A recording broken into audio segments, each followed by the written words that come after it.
So at the time of recording this video, it's actually December the 4th. I don't know when this video is dropping, but it's going to be dropping before the new year, hopefully. And I just want to talk about how you can make 2025 the greatest year you've ever had.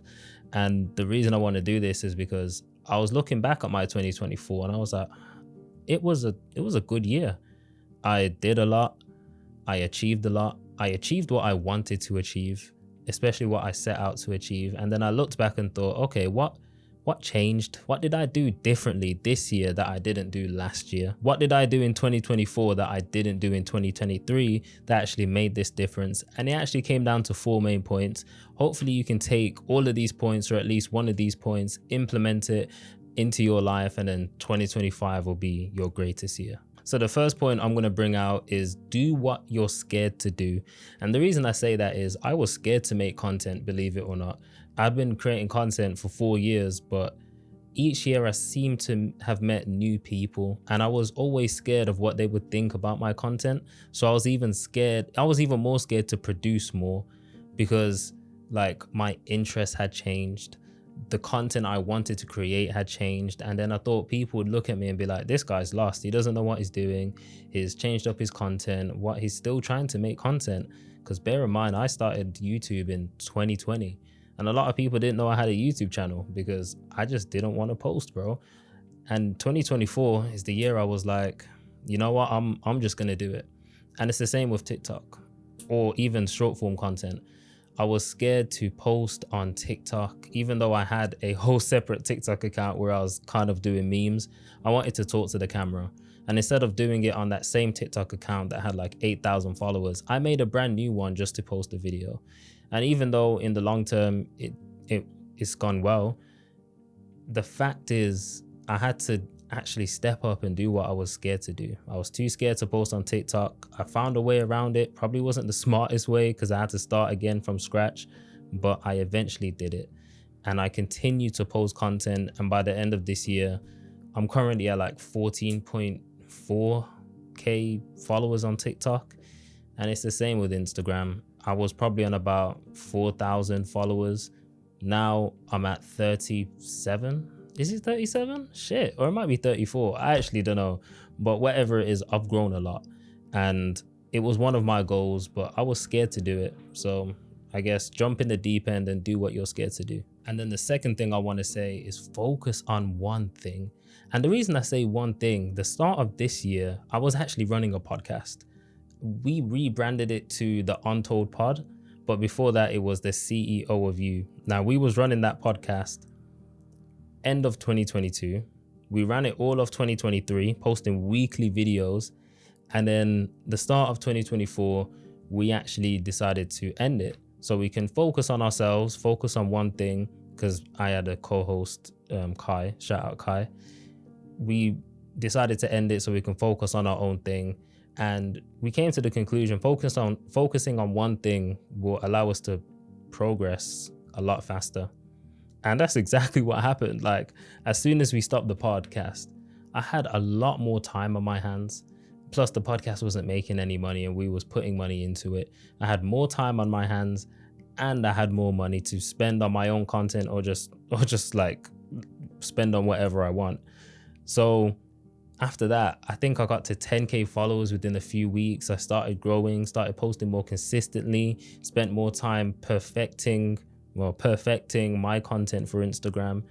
And that focus on one thing really, really helped. And also the reason I say Instagram, because I locked into Instagram. Even though TikTok was going well, I wanted a community on Instagram because I felt like it's more personal, more authentic. People can DM you, even though a lot of them are just flipping outreach messages with pre-made templates, and some of them don't even customize the templates. It's ridiculous. But people can DM you, you can post stories, people can you can do polls on your stories, you can even have a broadcast channel now. So I thought Instagram would be like the best one. Locked into Instagram. I cross-posted it to TikTok and YouTube, but I just focused on one thing, and that's exactly what you should do. If you want to be an online fitness coach, just focus on that. Focus on everything that helps you get to that goal. For me, I know I wanted to be a full-time content creator. And the best way to do that is by building a personal brand, building a following, building a community, and then eventually launching a product or getting brand deals, or working with, or building a business behind my personal brand and working with clients, pretty much. Focus on everything that contributes towards your goal. Everything else is noise, ignore it. And the third thing I want to mention, and I didn't realize this until a few weeks ago. So where I live, there isn't a local gym. Like, I can't just walk 10 minutes and get to a gym. I'm going to have to walk at least 35. Now, a lot of people are going to be like, 35-minute walk, that's calm. But to me, 35-minute walk, that's just getting there. I got to walk 35 minutes back. That's a whole hour. That's long. So I started catching bus to go to the gym. And the reason I'm catching bus is because I had a car, but previously they stole the front bumper off of it. The car was wrote off. I got paid out. I paid off the car, and then I just didn't get another car because my insurance was hella expensive and I just didn't think it was worth it. Until I didn't go gym for about 2 months because I was sick of the bus. Waiting for it was inconvenient. Outside was getting cold. Days were getting darker quicker. It was just a mess. So I realized I actually need a car just to go to the gym. And the reason why I can actually justify going to the gym and just paying for a car is because how much the gym actually helps me. One, I sit on my ass all day at my desk unless I actually go for a walk or go Costa or something like that. So I'm actually not getting no movement, bro. Some days, it might sound mad, some days, I shit you not, I'm walking like 400 steps on my health app. If I can find it, I'll put it on the screen. But 400 steps on my health app is crazy for the whole day. That's nuts. So I decided I need to go to the gym. Plus there was days where I just felt down for no reason, and I was just like, maybe it's a gym thing.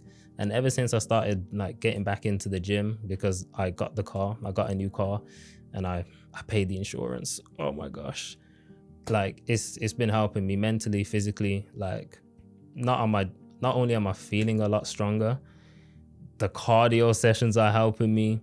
Like, yeah, it just feels good. It just feels good to be back. So I say the gym, even though it's come a bit late in 2024, the gym has definitely helped me 100%. If there's one thing I want to do is get into sauna as well.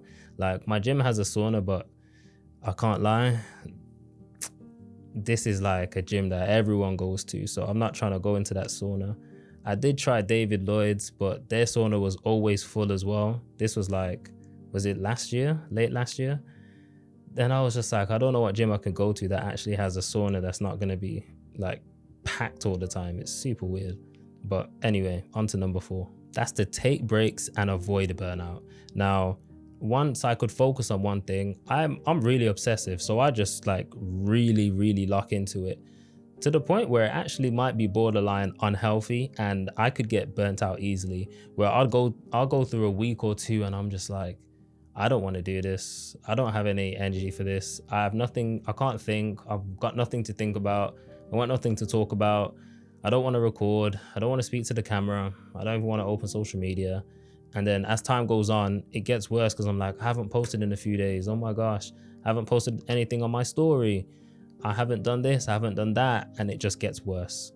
Now, the best way for me to avoid that is just to take a break, because while all of that's going through my head, I'm still trying to work on it, and I'm not taking a break. So I'm not resetting myself, I'm not relaxing, I'm not just getting into a relaxing zone, into a relaxing mindset. And even though it's still hard to do, trying to do it helps me avoid burnout. Because let's say I go away for the weekend, or I go to a spa, or I just relax and I just don't go on my phone intentionally, just to enjoy things that I enjoy. This is why the gym helps as well, because it just takes my mind off all of that. I don't know, maybe it's football, maybe it's just going out to do some activities, maybe it's just going out for food. Stuff like that helps. So taking breaks, hella important. I'd urge you guys to do it. And honestly, I'm going to be following these 4 things again myself in 2025, considering that the gym came late. I really want to stick to the gym for the whole of 2025. I've already started like end of this year, so I just need to keep the momentum. still lock into one thing. I actually want to do more of YouTube than Instagram right now. So I'm sort of on the fence. I'll make my mind up soon. Probably it's going to be YouTube. Let me know in the comments if you prefer YouTube or Instagram for me.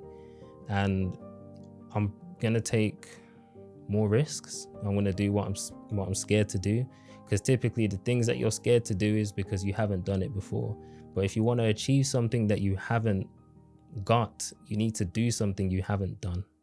And that's a bar. Write that shit down, my boy. But yeah, that's the end. Peace.